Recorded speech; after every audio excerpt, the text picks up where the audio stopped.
Hello mga karon chain, mga ka-NFT game, mga ka-metaverse, magandang umaga, tanghali, hapon sa inyong lahat. This is your service Mr. KGB Crypto at ito na naman tayo sa ating ritual.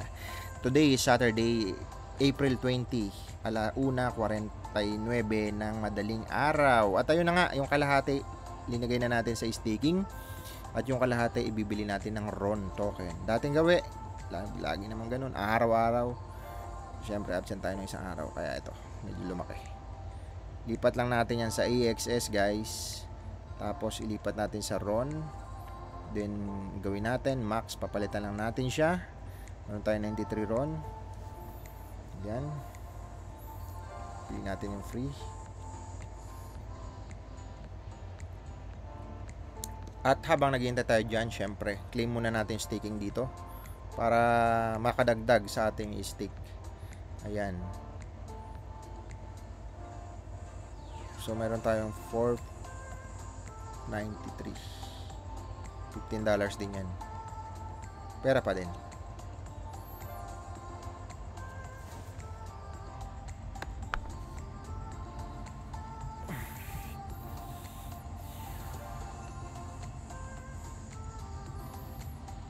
Okay, ayun na nga. Na-claim na natin at check natin dito kung tapos na rin ito. Tagal ah. Okay, so alright mga insan, yun lang naman ang ating ano ba nangyari sa Ron? Tumaas ba si Ron? Check natin. Ron, where are you? Ron. Ang tagal niya mag-Ron. Ayan, so 3.38%. Makikita nyo, swerte ng mga nakabili dito ng 11 pesos yan, no? 11 pesos, nag 10 piso pa nga ito, alam ko eh. O kahit dito na lang, October 23, diba? Tapos ngayon dito nagtalos times 10 mula October, no? Bang! Times 10. Dito ka nakabili. 23 naging 233 o times 10 ng pera. O, times 10 naglay ka diyan ng 20 million, di times 10, grabe. 200 million agad.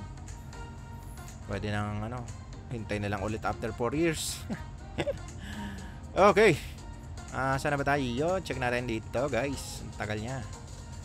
Dami siguro nagpapapalit kaya nagbabuffer ng ganito. Loading. Ano ba mga sikat ngayon sa mundo ng Ethereum o Solana muna? Sino bang top 1 sa Solana ngayon? Check natin, no? No-audit pa tong isang to. Check natin. Solana, ang tagal. Ang dami naglilist sa Solana, oh. 15. Ayan, ito si Pops. Okay, mayroon siyang call. Na-mintable siya. NFT siguro to. Ayan. Number 1 daw siya. Dito ka nakabili. 7, mga stand up, mga ulit. Okay. So, makikita nyo dyan kung may mga wheels din na buyer. O, ito. 152. Sakto kakabili lang. Nag-sell siya. Wheels. Nag-sell siya. Ito, nag-sell din, oh. 20,000. O, may nag-sell na naman ulit. Wheels ulit. Grabe, no? Magkano to? 600,000. Tumaas na ngayon ng dollar, guys, na 57. Grabe, tumaas yung dollar, kawawa. Ang dami ko pa naman i-import ng mga product. Mahal yan yun ang problema pag tumaas yung peso. Pag tumaas yung value ng peso, kawawa mga importer. Kawawa yung mga product na papunta sa Pilipinas, mahal, mabibili. Siyempre, ang positive side naman yan, matutuwa naman yung mga OFW natin kasi malaki yung value ng pera, di ba? Kaya ayun. So, pag may pinagbibigyan talaga, may magsasakripisyo. So, pabor yun sa mga OFW kasi ang laki ng value ng pera natin. Tama ba? Kung mas malaki, o tama, kasi kung tatrabaho sila sa abroad kunyari ng kumita na $1,000, i-d times mo sa 57, mas malaki ang mabibigay nila sa mga kamag-anak nila sa Pilipinas. Pero kung maliit na, halimbawa naging 20 pesos na lang ang sahod doon sa katumba sa peso, dito na lang sila magtatrabaho. Hindi na sa abroad, di ba? Kaya yun, yung ekonomiya natin tumaas. Okay, ano na tayo? Check natin dito, tapos na ba? What happened? Ulitin nga natin. Ayan, lipat lang tayo sa AXS. Lipat natin sa RON. Max. Swap. Free. Tagal niya guys, no? Sa RON pala, yun nga, si Axie may nilalabas na ano, na pakulo para syempre mas umangat ang RON token. Lahat naman kasi pati si ano guys, yung Ragnarok, magiging ano na rin siya. Ang gagamitin niya na blockchain, RON din, RON blockchain. Kung familiar kayo sa laro na Ragnarok, ayun, yun yung isa sa tinitingnan nila ngayon na actually nag-announce na ata yung Ragnarok na Ronin chain yung gagamitin nila. So, pabor din yun sigurado sa mga may hold ng RON token. Kasi malaki potential talaga na RON na umangat. Sabi nga nung iba, mas maganda daw sa RON na lang ako mag-hold kaysa sa AXS. Pero I don't know, mas parang para sa akin, kung ako si Gios, yung may-ari ng AXS, may ng Axie Infinity, syempre gagawa ko ng paraan para ano, para tumaas yung value ng token ko. Pero I don't know, si RON kasi ang pinapalaki nila ngayon, no? Pati sa Africa ba yun? Sa Kenya, yung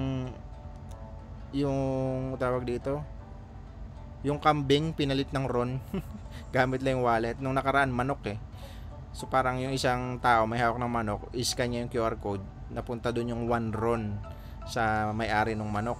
Tapos yung binili, siyempre yung buyer, napunta na sa kanya yung manok. Palitan sila. Tapos ngayon naman, yung nauuso naman, yung kambing naman, 17 na RON ang pinalit sa isang lalaking kambing. Ang kulit din, no? Tapos may ano pa nga sila na bigas What happened? Ba't ang tagal mo, men? Ayun, tapos na. Medyo matagal lang talaga. Tagal ng swap, no? So, validator tayo. Hanap tayo ulit ng mga secure na ano. Ayan, check natin. Ito matataas. Dito matataas isa. 14. So, hanapin tayo ng mga ganito. So, si Nonsense ulit tayo, guys. Nonsense. Okay, yan. Max natin. Siguro 98 lang. 98 para may tira. Okay, confirm.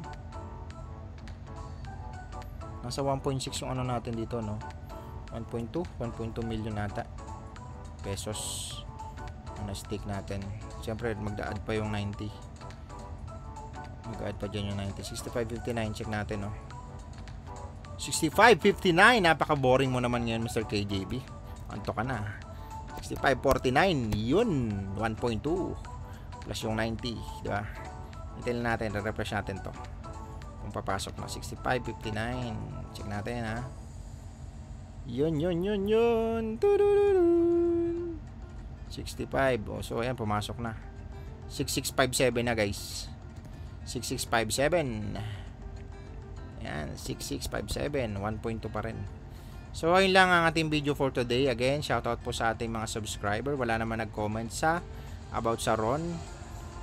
Ayan, for uploading ng isa. Sa RON, wala naman nag-comment ng RON. Kaya wala tayo sasagutin. Nasagot ko naman na yan. Okay, so alright mga insan.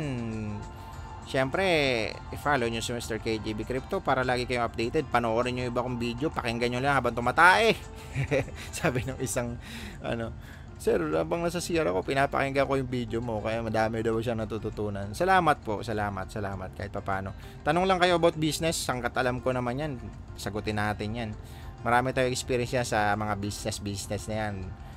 MLM business, Forex business, pati crypto. Yan. So, kahit paano marami tayong idea dyan. Kahit sa traditional business din naman, may mga idea din tayo. Kasi may mga traditional business naman tayo. Okay, so alright. At shout out po sa inyong lahat, Mr. KJB Crypto. I-follow nyo na para updated kayo lagi sa akin. Thank you and God bless. See you tomorrow, guys. Bye-bye.